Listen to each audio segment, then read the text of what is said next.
Mais c'est-à-dire qu'au stade où on est du marché, qui est encore relativement bas, je vais plus m'embêter à... Je rentre avec des sommes de plus en plus grosses pour vraiment augmenter la valeur du portefeuille. Donc tu vois, relativement, si on prend les 100 projets les plus capitalisés sur CryptoBubble, on peut voir qu'on s'est pris quand même une sacrée claque.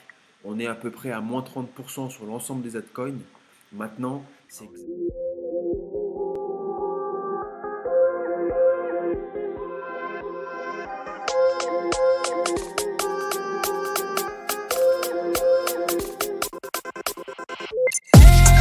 exactement dans ces phases-là où il faut rentrer. Moi, je sais, là j'ai remis une petite cartouche, je vais remettre une petite cartouche ce soir. J'aime bien rentrer le dimanche en général, le week-end, juste avant juste avant la réouverture du marché américain aux alentours de mardi 14 heures. Donc je parle euh, du marché global aux États-Unis qui lui est fermé chaque semaine. C'est-à-dire que lui, il fait mardi, vendredi. Le week-end, c'est fermé. Mais la crypto-monnaie, elle reste relativement ouverte 7 jours sur 7, 24 heures sur 24. On a eu le halving à partir de là. C'est-à-dire que si tu veux, chaque mineur, les mineurs, ce sont les personnes, les entreprises qui vont tout simplement mettre en place des calculs pour valider les nouveaux bitcoins sur le marché. Et bah, d'année, enfin de cycle halving en cycle halving, leurs récompenses sont divisées par deux.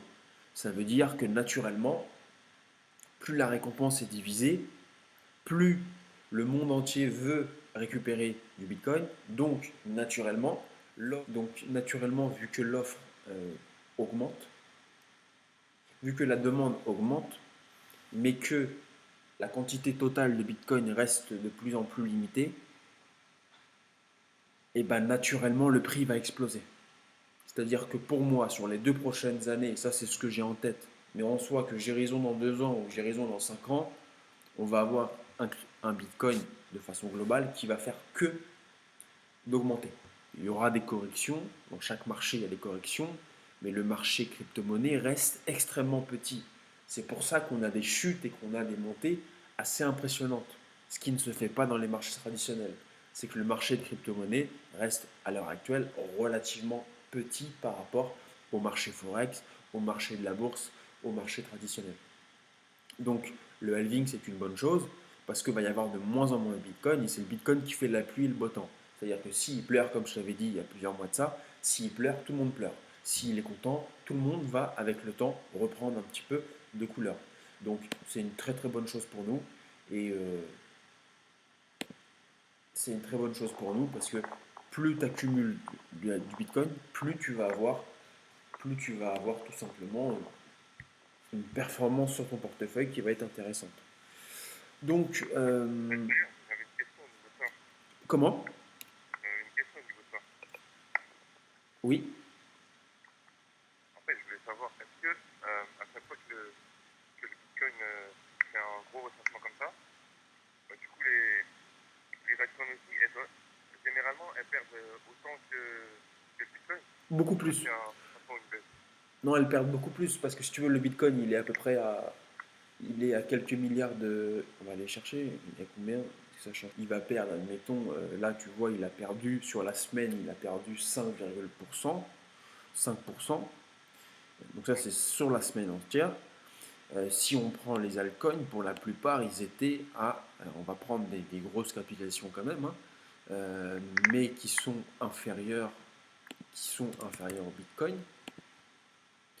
Euh, Naturellement, le sol a pris beaucoup plus cher. On était à environ 194 sur le sol, là on est redescendu à 126. C'est énorme. Mais c'est normal. C'est-à-dire que le Bitcoin, c'est le roi. Qu'on le veuille ou pas, c'est le roi des crypto-monnaies. C'est la première crypto-monnaie qui est sortie. Donc lui, quand il va perdre 5%, les autres vont en perdre 20-30%. Et plus tu vas descendre euh, au niveau des capitalisations, alors là, ça remonte, c'est remonté un petit peu, mais si on en prend un au hasard, on est sur des moins 53%, moins 40%. Plus la capitalisation est petite, plus le projet va chuter. Donc c'est intéressant de rentrer sur des projets comme ça quand il y a des grosses corrections. Mais naturellement, tu ne sais pas où tu en es par rapport au marché. Est-ce que ça va continuer de baisser ou est-ce que ça va continuer de monter. Donc le truc à faire, c'est d'arrêter de vouloir timer le marché, c'est juste de rentrer sur plusieurs points d'entrée, des points hauts, des points, et de suivre le projet de manière à avoir une performance qui va naturellement à 272%. Mais on est sur des tout petits projets, on est sur du 16 millions. Donc c'est normal que des projets comme ça peuvent être des projets intéressants qui vont pimenter tout simplement ton portefeuille. Parce que tu mets 100 euros, tu peux te retrouver avec 1000 euros en une semaine, mais tu peux aussi tout perdre. Un petit peu ce que je t'expliquais au niveau de la volatilité de ton portefeuille. C'est que pour moi, un portefeuille sans Bitcoin, c'est un portefeuille qui est vide. Maintenant, surtout quand c'est notre premier portefeuille. Parce qu'il nous faut de la volatilité, mais il faut aussi qu'on préserve l'allocation qu'on va mettre sur le portefeuille. Donc c'est normal que on veut de la volatilité à la hausse et à la baisse pour rentrer, mais on veut aussi ne pas avoir des drawdowns, c'est-à-dire des chutes de portefeuille trop importantes. Moi, je suis à peu près sur 2 à 3 000 euros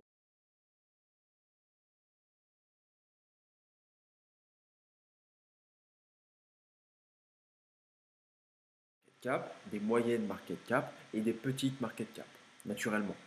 Est-ce que une petite market cap va être plus intéressante qu'un Bitcoin? Bah, tout dépend de la volatilité encore que tu vas aller chercher avec le Bitcoin parce que tu vas réduire naturellement la baisse de ton portefeuille. Par contre, quand tu te prends Une question, désolé de te couper. Du coup, une grosse market cap ne veut pas dire, ne veut pas forcément dire grosse volatilité. non, parce que par exemple, le Solana, il est relativement, tu vois, il est cinquième du marché. Il s'est quand même pris moins 50 dollars en moins d'une semaine.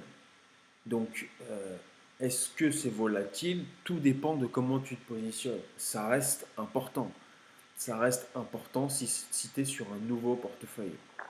Et pourtant, il est quand même à 63 milliards de capitalisation. Donc, naturellement, ce qu'il faut que tu prennes en compte, c'est que tu as le Bitcoin et les altcoins. Le Bitcoin, c'est la première crypto-monnaie qui est sortie. Les altcoins, même Ethereum, qu'on le veuille ou pas, est un altcoin. C'est-à-dire que même si Ethereum est numéro 2 à l'heure actuelle, il reste le deuxième le plus capitalisé au marché, mais ça reste un altcoin. Donc si